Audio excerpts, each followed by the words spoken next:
Hello everyone, welcome to the vlog number 1 of my channel pregnancy edition. So दिन की शुरुआत करते हैं गर्म पानी के साथ। मुझे कुछ बेबी की मूवमेंट फील हो रही थी, सो मैं फटाफट उठी, फ्रेशन अप हुई, बाल बाल बांधे एंड देन मैं गई नीचे। यहाँ मोंटी की क्लास चल रही थी। नीचे पहुँची तो मम्मी ने सब्ज़ी काटी हुई थी और मम्मी बना रही थी घी। और सबसे पहले मैंने एक नारियल पानी निकाला और साथ साथ में मैंने सब्ज़ी बनाने की प्रिपरेशन करी।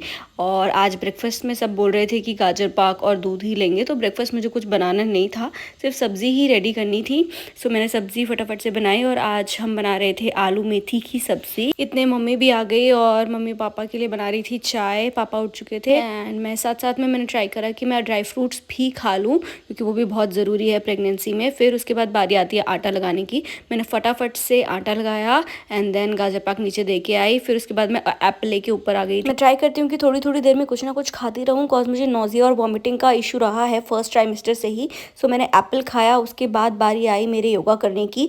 मोंटी की अभी भी क्लास चल रही थी। फिर मैंने अपना योगा रूटीन जो मैं रोज़ फॉलो करती हूँ वो किया। मैं अभी फ़िलहाल सेकेंड ट्राइमेस्टर में हूँ। फर्स्ट ट्राइमेस्टर में मैंने इतना खास कुछ ज़्यादा नॉर्मल स्ट्रेचेस ही करती थी, बट सेकेंड ट्राइमेस्टर में मैंने एक्चुअल योगा करना स्टार्ट कर दिया। एंड योगा के बहुत ज़्यादा बेनिफिट है, स्पेशली जब आप प्रेगनेंसी की बात करते हैं तो योगा के बहुत ही इमेंस बेनिफिट्स हैं। तो मैं आगे अपने चैनल पे योगा की वीडियोस भी डालूंगी हर ट्राइमेस्टर के हिसाब से।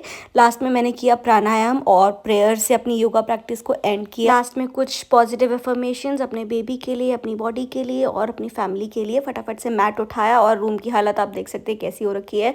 मैं गई पीछे वॉशिंग एरिया में, जो कपड़े सूख चुके थे मैंने सोचा कि फटाफट से इनको उठा लेती हूँ और जो नीचे के कपड़े हैं वो मैं नीचे दे आती हूँ जाके। तो मैं नीचे गई और मैंने ब्रेकफास्ट भी नहीं किया था, तो मैं देखती हूँ कि मोंटी मेरे लिए ब्रेकफास्ट बना रहा है, क्योंकि मुझे गाजर पाक नहीं खाना था। तो इन्होंने बनाया कुछ सैंडविच टाइप ऑमलेट एंड मैंने चाय बनाई साथ में। फिर उसके बाद मैंने सैंडविच और चाय के साथ नाश्ता एंजॉय किया और ये लोग बैठे हुए थे। इतने मैंने सोचा कि चलो किचन की क्लीनिंग कर लेते हैं। मैंने फटाफट से सारी स्लैब क्लीन की। फिर मैंने देखा कि मोंटी और मम्मी दादी की रज़ाई में कवर डाल रहे थे। फिर मैं ऊपर आ गई। मैंने सोचा कि चलो ठीक है, मैं अपना रूम भी साथ में क्लीन कर लेती हूँ। बहुत बुरी हालत हो रखी थी रूम की। फटाफट से मैंने जो बेडशीट थी वो लगाई और सारे रूम की क्लीनिंग करी। यहाँ पे मोंटी आके मुझसे पूछा था कि सैंडविच कैसा बना, तूने कुछ बताया नहीं।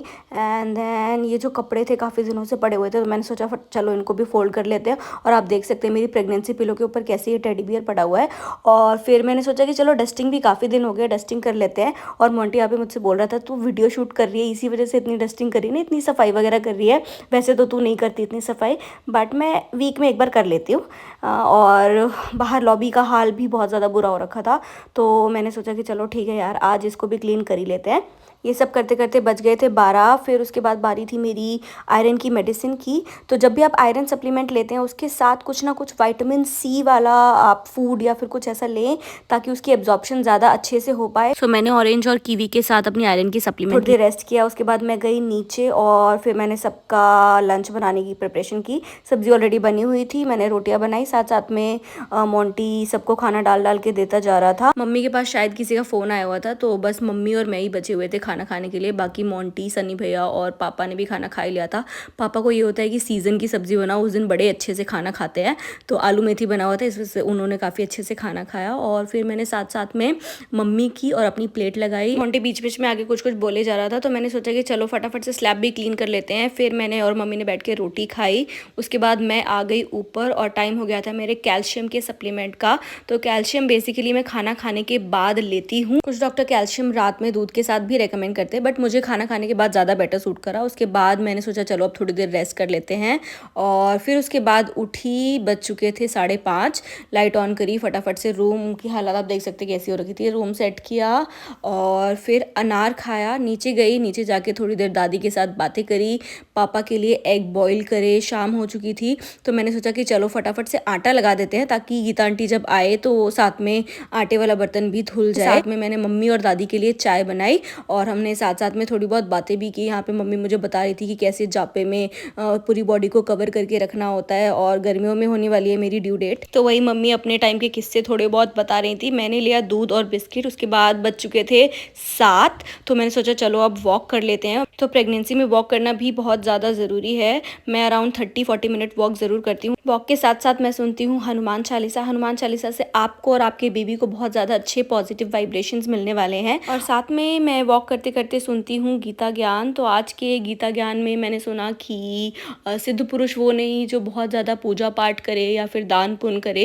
ये भी अच्छी चीज़ें हैं, बट अगर आप ये चीज़ें नहीं भी करें तब भी आप सिद्ध पुरुष बन सकते हैं, अच्छी ज़िंदगी जी सकते हैं बिना कार्मिक अकाउंट क्रिएट करे। अगर आप बिना राग द्वेष के अपनी ज़िंदगी जी रहे हैं, कहने का मतलब ये है कि अगर ज़रा सी खुशी का मौका आ गया तो आप अपनी मेंटल स्टेबिलिटी ना खो देते हो, और अगर ज़रा सा कुछ दुख आ गया तो आप एक बहुत ही दुख के माहौल में ना पहुंच जाते हो। बेसिकली आप अगर अपने सेंसेस के ऊपर कंट्रोल रख रहे हैं तो भी आप एक सिद्ध पुरुष कहलाएंगे, और उस परमात्मा या फिर उस सुप्रीम एनर्जी को या जिसमें भी आप बिलीव करते हैं उसको आप बहुत ज़्यादा प्यारे हैं। नीचे आने के बाद मैंने रात का डिनर भी रेडी कर लिया, और मैंने, मम्मी ने और पापा ने तो खाना खा लिया। सनी भैया और मोंटी जस्ट थोड़ी देर बाद आ गए। और सब्ज़ी में मैंने आज नॉर्मल प्याज टमाटर की चौकी वाली चटनी ही बनाई थी। आप लोग ज़रूर मुझे बताएं कि किसको किसको ये चटनी बहुत ज़्यादा पसंद है। तो हमारे घर में सब खा लेते हैं, तो शाम के टाइम यही बना ली। सुबह की सब्ज़ी भी थोड़ी बहुत बची हुई थी। फाइनली सबने डिनर कर लिया। उसके बाद मैंने सोचा चलो अब किचन को रैप करते हैं। तो मैंने और मम्मी ने मिलके सारी रसोई संगवाई, कहने का मतलब ये सारी किचन रैप की, और मैंने फटाफट से स्लैब फिर से क्लीन करने चालू किए। अब बारी आ चुकी थी गर्म पानी की, जो हम बॉटल्स ऊपर लेके जाते हैं वो, और दूध की। मैंने फ्रिज में से दूध निकाला और सबका मेजर करके दूध गैस पर चढ़ा दिया गर्म होने के लिए। मैं और मम्मी प्लेन दूध लेते हैं, बाकी और लोगों ने लिया आमिया हल्दी का दूध। प्रेगनेंसी में मैं नहीं लेती बिकॉज बहुत ज़्यादा गर्म होती। दादी यहाँ पे देख रही थी रामायण। फिर मम्मी पापा और दादी को गुड नाइट बोलकर हम आ गए ऊपर। ऊपर आते ही मैंने सबसे पहला काम किया नट्स को सोक करना। इतनी देर में मोंटी भी दूध लेकर ऊपर आ गया था। मम्मी ने बनाया था बेसन का हलवा, तो मैंने वही मंगवाया था। रात को मैं एक चीज़ ज़रूर करती हूँ, वो है गर्म पानी में पैर सोक करना, बिकॉज इससे मुझे स्वेलिंग में और बैक पेन में बहुत ज़्यादा रिलीफ मिलता है। आप भी ट्राई कर सकते हैं। साथ में मैंने ले ली फॉलिक एसिड, जो मेरा रात का सप्लीमेंट है। उसके थोड़ी देर बाद मैंने लिया दूध, और साथ में देखी मिनियंस। तो ये था हमारा आज का vlog. Don't forget to like, share and subscribe.